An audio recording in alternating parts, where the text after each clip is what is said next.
Kita dari kelompok 6 akan mendiskusikan, mempresentasikan, dan role play tentang sistem pencernaan. Saya Manda Malika Zahra. Dan saya Mita Puspitasari. Saya Margareta Jessica Hanoi. Saya Nundayan Dayani. Saya Muhammad Iman Mariansa. Selamat menonton.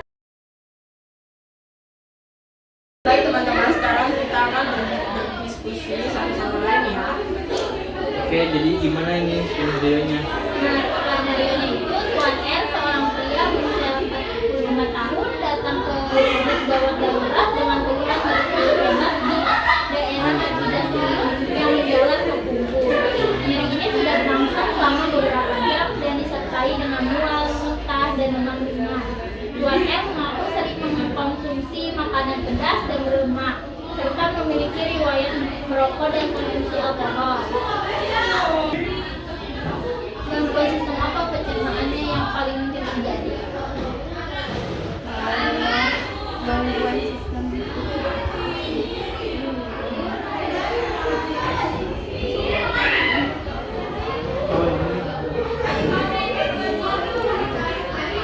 Gangguan sistem yang mungkin terjadi itu adalah GEA atau gastroenteritis akut.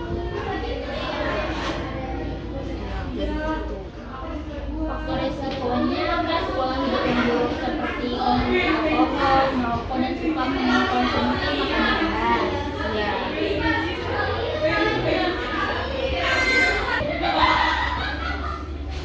Organ sistem pencernaan yang terlibat dalam kasus ini apa?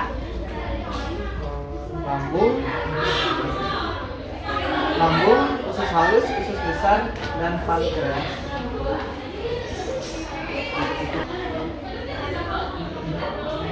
Selain gejala yang disebutkan, gejala lain yang mungkin terjadi dialami Tuan R itu apa? Gejalanya frekuensi buang air besar yang sering dengan konsentrasi tinggi air atau IR, munculnya tanda-tanda dehidrasi seperti kulit kurang elastis atau kulit membur, penurunan nafsu makan, dan terlihat kelemahan dan pucat.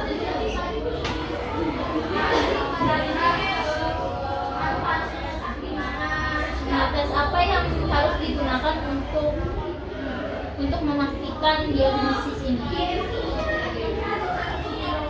Itu ada tes darah, cek urin, foto ronsen, elektrokardiogram atau EKG, ultrasonografi atau USG, tomografi scan atau CT scan, magnetic resonance imaging atau MRI, dan fluoroskopi.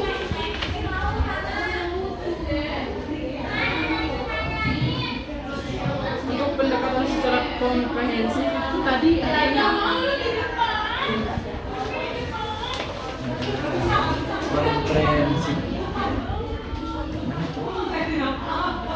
Untuk pendekatan secara komprehensif, untuk farmakologis artinya yang secara obat-obatan. Baik, untuk diskusinya sudah selesai. Pagi semuanya, baik, kita kelompok 6 yang akan menjelaskan tentang sistem pencernaan, contoh kasus diskusi ilmu biomedis dasar. Skenario-nya, Tuan R, seorang pria berusia 45 tahun, datang ke unit gawat darurat dengan keluhan nyeri perut hebat di daerah epigastrium yang menjalar ke punggung. Nyeri ini sudah berlangsung selama beberapa jam dan disertai dengan mual, muntah, dan demam ringan.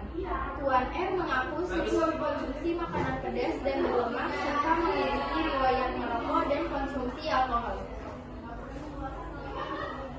Pertanyaan diskusinya, yang pertama, identifikasi masalah. Berdasarkan gejala yang dialami Tuan R, gangguan sistem pencernaan apa yang paling mungkin terjadi? Jelaskan alasannya. Berdasarkan gejala yang dialami Tuan R, gangguan sistem pencernaan yang mungkin terjadi adalah GEA. Dilihat dari pola hidup Tuan R yang seorang perokok aktif, peminum alkohol, dan suka makanan pedas adalah faktor eksternal yang membuat asam lambung jadi mudah meningkat secara drastis, sehingga Tuan R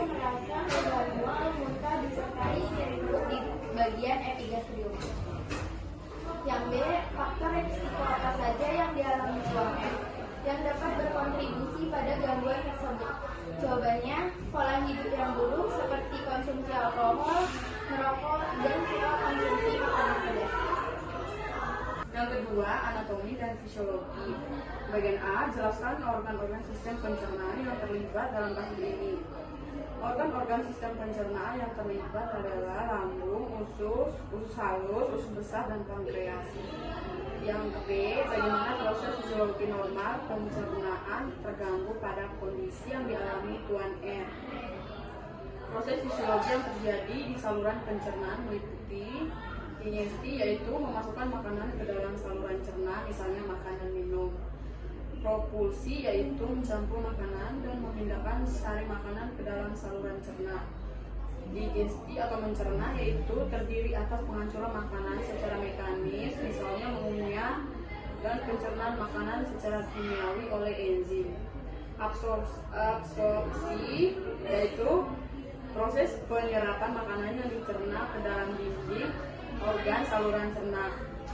Eliminasi atau defekasi, yaitu proses pengeluaran substansi makanan yang tidak dapat dicerna dan diabsorpsi di saluran cerna dalam bentuk ginjal. Jelaskan patofisiologi dari gangguan yang dialami Tuan M, termasuk perubahan struktur. Jawabannya, gastroenteritis atau GEA bisa disebabkan oleh 4 hal, yaitu faktor infeksi, bakteri, virus, parasit, faktor malabsorpsi, faktor makanan, dan faktor psikologis. Diare karena infeksi seperti bakteri berawal dari makanan dan minuman yang terkontaminasi dan tertelan masuk ke dalam saluran pencernaan. Sistem pertahanan tubuh di lambung, yaitu asam lambung, dapat membunuh bakteri yang masuk ke dalam lambung. Namun apabila jumlah bakteri terlalu banyak, maka dapat lulus dan masuk ke duodenum atau usus 12 jari. Kemudian berkembang biak. Pada kebanyakan kasus gastritis, organ tubuh yang diserang adalah usus. Bakteri di dalam usus akan memproduksi enzim yang dapat mencairkan lapisan lendir permukaan usus, sehingga bakteri bisa masuk ke dalam membran epitel dan akan mengeluarkan toksin yang dapat merangsang sekresi cairan-cairan usus di bagian kriptal fili dan menghambat absorpsi cairan. Akibatnya volume cairan di dalam lumen usus meningkat yang mengakibatkan dinding usus mengembung dan tegang dan akan menjadi hipomotilitas untuk menyalurkan cairan di usus besar. Apabila jumlah cairan tersebut melebihi kapasitas absorb usus, maka akan terjadi diare. Yang keempat, manifestasi klinik. Bagian A, selain gejala yang telah disebutkan, gejala lain apa saja yang mungkin dialami Tuan R? Gejala lain meliputi frekuensi buang air besar yang sering dengan konsistensi tinja cair atau encer, munculnya tanda-tanda dehidrasi seperti kulit yang kurang elastis, penurunan nafsu makan, terlihat kelemahan dan pucat.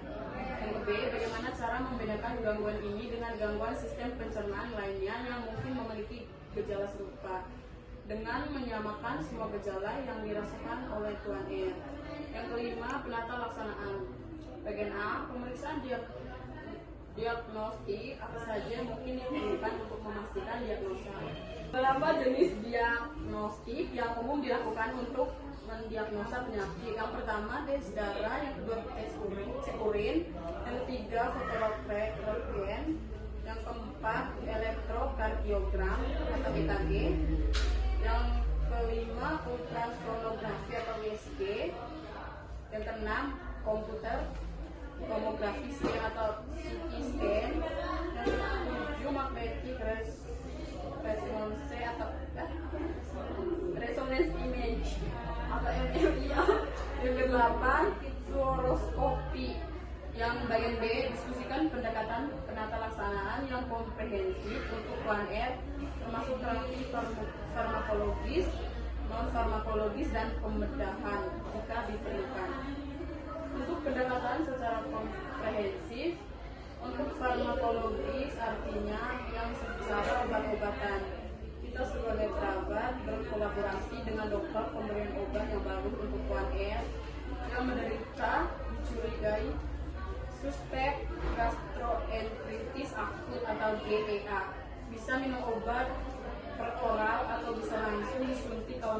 Tuan R tidak kuat saat ini juga. Ranitidine atau omeprazol sebagai obat lambung atau sebagai obat mual dan muntah.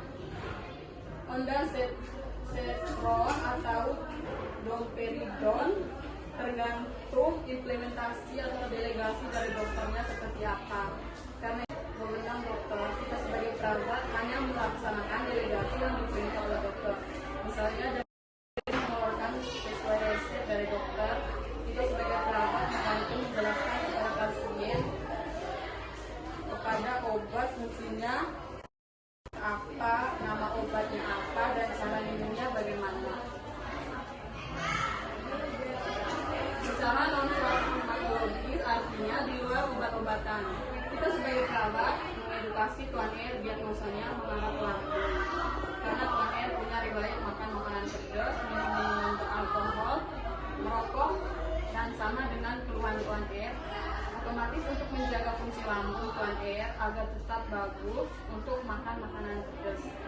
Dihindari dulu selama 2 minggu atau 1 bulan. Contoh makanan yang dihindari Tuan R sebagai suspek GEA yaitu makanan pedas, makanan bersantan, kopi, roti yang beragi, sayuran seperti kol karena membuat produksi asam lambung meningkat, dan buah-buahan yang asam seperti jeruk karena membuat produksi asam lambung meningkat.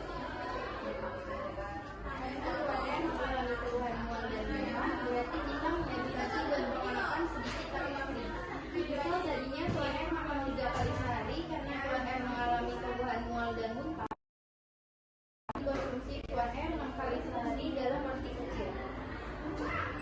Misal sekali makan Tuan R hanya 5 sendok tetapi sudah merasakan mual, jangan dipaksakan mulutnya makanan. Jeda makanan setengah jam atau sekitar 1 jam, baru boleh makan lagi. Cemilan yang harus boleh dikonsumsi oleh Tuan R yaitu biskuit-biskuit seperti regal atau buah-buahan yang aman buat lambung seperti melon, pepaya, dan semangka.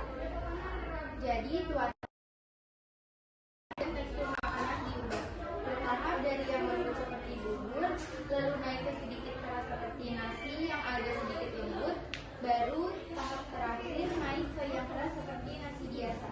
Dan untuk pembedahan, jikalau masih belum merubah pola tidur yang benar, ada kemungkinan di kemudian hari sakit yang diderita Tuan R akan lebih parah daripada GEA, bisa menjadi GERD atau menjadi melena yang kemungkinan bisa dilakukan pembedahan. Saya bagaimana peran perawat dalam memberikan edukasi dan dukungan kepada Tuan R dalam menjalani penata laksanaan tersebut. Jawabannya memberikan pengetahuan atau informasi kesehatan kepada pasien dan keluarga pasien, seperti memberikan arahan agar tidak lagi konsumsi makanan pedas, merokok, minum minuman beralkohol, dan minum obat secara teratur sesuai resep yang diberikan dokter. 6. Komplikasi apa saja yang mungkin terjadi jika gangguan ini tidak ditangani dengan baik? Jawabannya bisa menyebabkan hilang kesadaran, muntah, kram, dan sesak nafas. Yang B. Bagaimana perawat dapat berperan dalam mencegah dan mengidentifikasi komplikasi tersebut? Jawabannya, segera lakukan penanganan dengan baik, berikan obat yang sesuai dengan penyakit yang diderita pasien tersebut. Kemudian memberikan arahan agar tidak lagi mengkonsumsi makanan pedas, merokok, dan minum minuman beralkohol. Lakukan cek lab untuk mengidentifikasi penyakit yang diderita Tuan R. 7. Pencegahan. Strategi apa saja yang dapat dilakukan?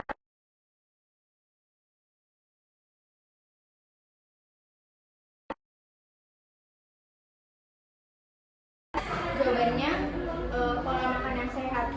Mengkonsumsi diet seimbang yang kaya serat, buah, sayuran, dan biji-bijian, serta menghindari makanan olahan dan tinggi lemak.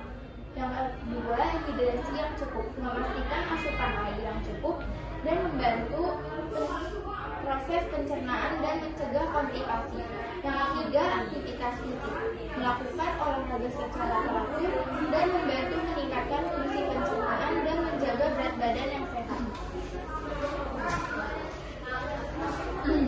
Yang keempat, kebersihan Menerapkan porsi kebersihan yang baik seperti mencuci tangan sebelum makan dan setelah menggunakan toilet.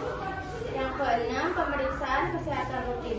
Melakukan pemeriksaan kesehatan secara berkala untuk deteksi dini dan penanganan masalah pencernaan. Yang ketujuh, menghindari kebiasaan buruk. Mengurangi atau menghindari konsumsi alkohol, merokok, dan penggunaan obat tertentu yang dapat merusak sistem pencernaan. Yang ketujuh, edukasi masyarakat. Meningkatkan kesadaran tentang tanda dan gejala gangguan pencernaan agar individu dapat mencari perawatan lebih awal. Dengan menerapkan strategi ini, individu dapat secara signifikan mengurangi risiko gangguan pada sistem pencernaan. Yang ke B, bagaimana perawat dapat berperan dalam mengedukasi masyarakat tentang pencegahan gangguan sistem pencernaan. Perawat dapat berperan dalam mengedukasi masyarakat tentang pencegahan gangguan sistem pencernaan dengan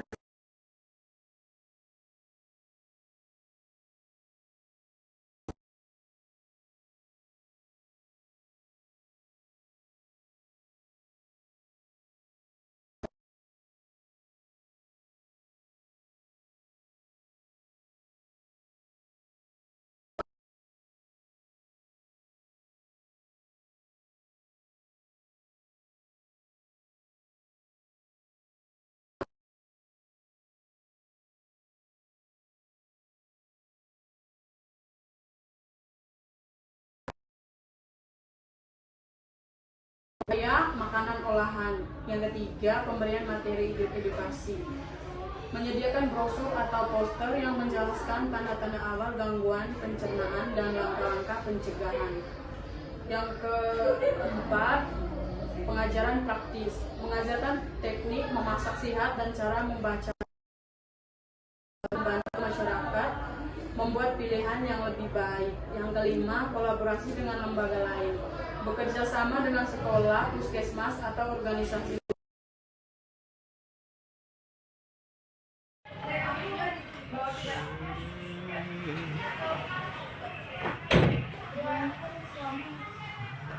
Cerita, saya akan membantu menangani keluhan Bapak hari ini.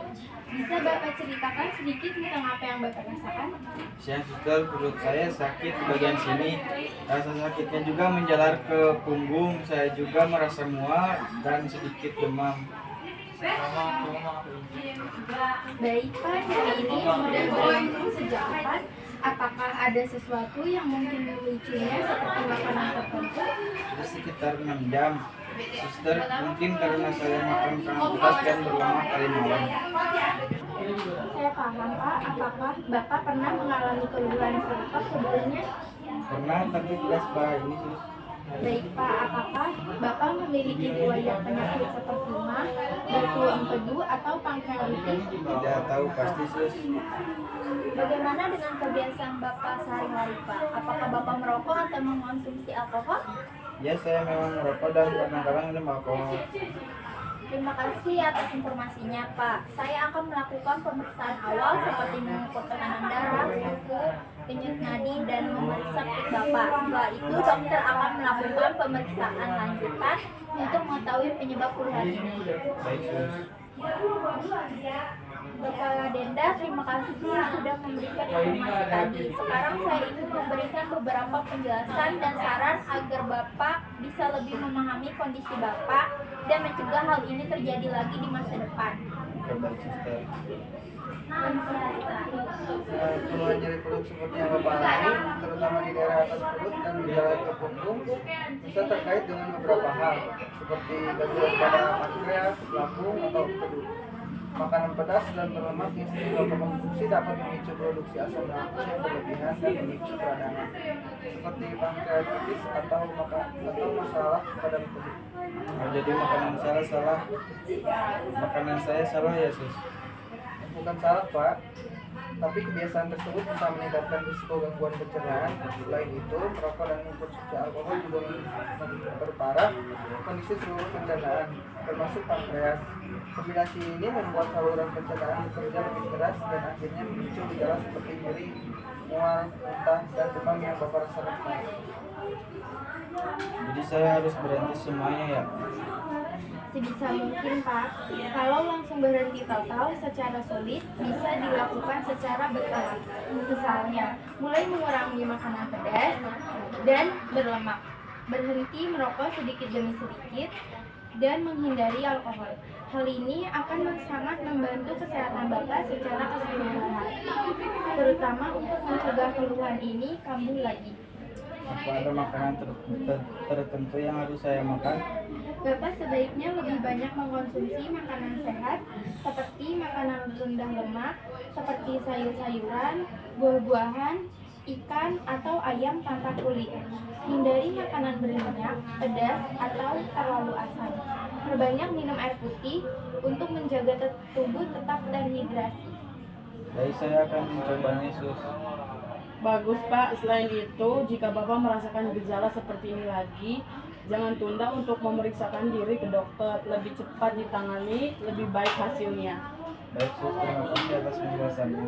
Sama-sama Pak, kami akan terus memantau kondisi Bapak. Jika ada pertanyaan lain atau merasa tidak nyaman, langsung beritahu kami ya Pak. Baik, Suster, terima kasih banyak. Sama-sama Pak, kami siap membantu. Kalau begitu, kami permisi dulu ya Pak. Baik, Sus.